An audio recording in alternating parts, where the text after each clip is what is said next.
Hello दोस्तों, नमस्कार आप सभी लोगों को। जैसे कि हम जानते हैं कि पिछले कल एचईएस प्रीलिम्स एग्जामिनेशन का रिजल्ट आउट हुआ है। तो सबसे पहले big congratulation to all those who have qualified prelim examination. और नेक्स्ट जिन लोगों का नहीं हुआ है तो उनको भी अपना दिल छोटा करने की ज़रूरत नहीं है। आज मैं स्पेशली उन्हीं लोगों से इस वीडियो के माध्यम से बात करना चाहूँगा जिनका किसी वजह से नहीं हुआ है। तो सबसे पहले तो मैं आपको ये बताऊंगा, देखो, अगर आपका नहीं हुआ है या कोई 5 नंबर से या कोई 10 नंबर से रह गया हुआ है तो इसमें आपको एक मौका मिल जाता है। आपकी कुछ गलतियां रही होगी या कुछ किसी किसी टॉपिक पे आपने अच्छे से प्रैक्टिस नहीं की होगी या ऑब्जेक्टिव करने की प्रैक्टिस नहीं की होगी। तो जहाँ भी कुछ गलतियां रही होगी इनको अच्छे से देखने का, उनकी प्रॉपर एक असेसमेंट करने का एक मौका मिल जाता है आपको। तो इसको एक अपॉर्चुनिटी के तौर पर लेना चाहिए आप लोगों को कि हमें किस तरह से अगले जो हमारे सामने एग्ज़ाम आएगा उसके लिए किस तरह से तैयार करना है। तो कहीं ना कहीं क्या है कि जो ये पेपर था थोड़ा सा एनालिटिकल भी था और फैक्ट्स भी थे बीच में, है ना। और अब इसमें क्या था कि एलिमिनेशन की जो एक प्रैक्टिस रहती है कि हमें किस तरह से क्वेश्चन को एलिमिनेट करना है, आंसर के साथ देखना है। क्योंकि पहले एक स्टेटमेंट पे एक ही लाइन पे क्वेश्चन आता था कि उसमें से आपको ए ऑप्शन बी ऑप्शन निकाल के आपको आंसर निकालना था। बट इस बार क्या कर दिया इन्होंने, only one A B C D इस तरह के क्वेश्चन में लिख लिया, नॉट का यूज़ कर लिया और which one is correct which one is not correct. तो इस तरह से बड़ी सारी स्टेटमेंट्स बना दी थी और एक ही क्वेश्चन के अंदर कम से कम 4 क्वेश्चन डाल दिए थे। तो इस तरह से अगर आप देखोगे तो आपको प्रॉपर पता चलेगा कि आपकी कहीं ना कुछ कमी रही होगी। हिमाचल वाला पार्ट है, करंट अफेयर तो चलो इस बार इतना अनएक्सपेक्टेड सा आया था, और जनरल स्टडी वाला पार्ट है। और आपको पेपर थोड़ा लेंथी भी लगा होगा कि उसको रीड करना भी थोड़ा मुश्किल रहा जीएस का। तो ये जो कमियां हैं तो ये कहीं ना कहीं आपको दिख जाएगी और दिखनी चाहिए, और वो तब है जब आप अपनी 100% दे के एक अच्छे वाला एक ऑनेस्ट एक असेसमेंट करोगे इस पेपर की, तो आपके सामने ये चीज़ें सामने आएंगी। तो इसको आपको एक अपॉर्चुनिटी के रूप में देखना चाहिए। अच्छा, दूसरी चीज़ क्या है कि जब हम इतने बड़े एग्ज़ाम की तैयारी कर रहे हैं तो इसके अंदर ये चीज़ें चलती रहेगी कि कभी आप प्रीलिम्स में नहीं क्वालिफाई कर पाए, कभी मेंस में नहीं कर पाओगे, कभी इंटरव्यू में नहीं कर पाओगे। तो आपको मैं ये बताना चाहूँगा कि जो एग्ज़ाम है ये एक अपने आप एक ना एक वॉर है, ये एक पूरी लड़ाई है, एक जर्नी है कि जहाँ आपको पहुँचना है। तो इस वॉर में क्या होता है कि बीच में समझ लीजिए कि एक वॉर के अंदर बहुत सारी बैटल्स होती है। तो ऐसा नहीं है कि एक बैटल हारने से आप पूरी वॉर हार गए। तो आपको ये देखना है कि ये प्रीलिम्स वाली बैटल है, आगे मेंस वाली आएगी, फिर इंटरव्यू वाली आएगी। तो यहाँ पे जो आपकी एंड में जो जीत होगी वो होगी जब आप सिलेक्ट हो जाओगे। और कई बार ऐसा भी हो जाता है कि सिलेक्शन ना भी हो। तो जिंदगी की एक पूरी एक एक वॉर है, वो यहीं तो नहीं एंड हो जाएगी। क्या पता आप इससे भी कुछ बेहतर करो अपने जीवन में आगे। जैसे मैं अपना एग्जांपल देता हूँ कि मैंने इंटरव्यू तक पहुँचा हूँ तो नहीं सिलेक्शन हुआ किसी वजह से।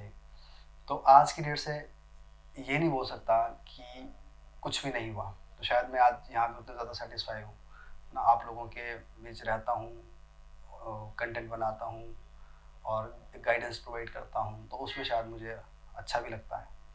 तो इसलिए इसको आप ये समझ लीजिए कि एक छोटी सी बैटल है, हार गया तो क्या हो गया, अगली के लिए फिर मैं और तैयार हो जाऊंगा। हमेशा क्या होता है कि अब जैसे वर्ल्ड वॉर की अगर बात करें तो उसमें ऐसा तो नहीं था कि इंग्लैंड और यूएसए वाली जो उनका ग्रुप था वो सब के सब बैटल जीत गए थे। और अगर हम बैटल की बात करें तो हिटलर भी बहुत सारी बैटल जीत गया था, बट बाद में कुछ और हुआ। तो इसमें भी आपको यही समझना है बात को। तो ये ऐसा नहीं है कि आपका अगर नहीं हुआ कि आपका आपका कुछ भी नहीं होगा आगे। तो 2-4 दिन आपको थोड़ा सा रहेगा इस चीज़ का कि नहीं हो पाया, कुछ और हो गया। तो उसके बाद आपको एकदम से उसी रिदम में आना है, वहीं से अपना स्टार्ट करना है। और आपको ये देखना है कि अब मेरी कहाँ गलती रही है, उसको मैं एकदम से ठीक कर लूँ। और बहुत सारे लोगों के साथ ये भी होता है कि वो पढ़ाई कर लेते अच्छी तरह से, बट वो एंड टाइम पर उनकी प्रैक्टिस नहीं रहती कि प्रीलिम्स की क्वेश्चन कैसे अटेम्प्ट करना है और किस तरह से नेगेटिव क्वेश्चन से बचना है और किस तरह से छोटी छोटी गलतियों से बचना है। तो उसके लिए बड़ी ज़रूरी होती है कि आप ज़्यादा ऑब्जेक्टिव करें, टेस्ट सीरीज करें, एक नहीं दो एकेडमी की करें, 3 एकेडमी की करें ना, और प्रीवियस ईयर क्वेश्चन को करें। तो जितने भी आपकी तैयारी है उसको अप्लाई करना सीख जाएं। तो अगर किसी को लगता है कि इसमें प्रॉब्लम है, उसके लिए काम करें। किसी को लगता है कि मुझे कंसेप्ट अच्छी तरह से समझ आ जाता है, बट कहीं ना कहीं मुझे फैक्ट की ज़रूरत पड़ जाती है, तो वो उसको स्ट्रॉन्ग करे अपना। और किसी को लगता है कि जीएस का मेरा ये पार्ट सही नहीं है, उसको स्ट्रॉन्ग करें। तो इस तरह से, और अपनी तैयारी को वैसे ही रखिए और ऐसे कहीं भटकने की ज़रूरत नहीं है। और अगली बात मैं ये बताऊंगा आपको कि जब हम तैयारी कर रहे हैं तो ये जो टाइम है आपके पास, देखो जिनका स्कोर 100 के करीब है उनको मेंस की तैयारी कर लेनी चाहिए वैसे ही, ये समझ के कि मेरा भी प्रीलिम्स क्वालिफाई हो गया है। क्योंकि अगर आप एक बार मेंस की तैयारी करोगे आपको बहुत सारी क्लियरिटी हो जाएगी और आपकी जो मेंस की प्रिपरेशन है वो आपको मेंस से आगे अगले साल प्रीलिम्स में हेल्प करेगी। और सबसे बड़ी बात होगी, अब हम ये तो देखते हैं हमेशा कि प्रीलिम्स और मेंस के बीच में बहुत कम टाइम मिलता है, तो बहुत ज़रूरी रहता है कि आपकी जो मेंस की प्रिपरेशन है वो पहले ही होनी चाहिए। तो आप इसको इस तरह से भी एक अपॉर्चुनिटी ले सकते हैं कि आगे मुझे प्री के बाद मेंस की तैयारी करने का मौका नहीं मिलेगा, तो इस टाइम आपके पास 2-3 महीने हैं, कम से कम जनवरी या फरवरी तक आपको मेंस की तैयारी करनी चाहिए। जीएस का पूरा मटेरियल पढ़ लो, अपना ऑप्शनल तैयार कर लो। और अगर आप नहीं मेंस की तैयारी करोगे फिर आप उसी विशियस साइकिल में आ जाओगे, प्रीलिम्स फिर प्रीलिम्स के बाद फिर प्रीलिम्स।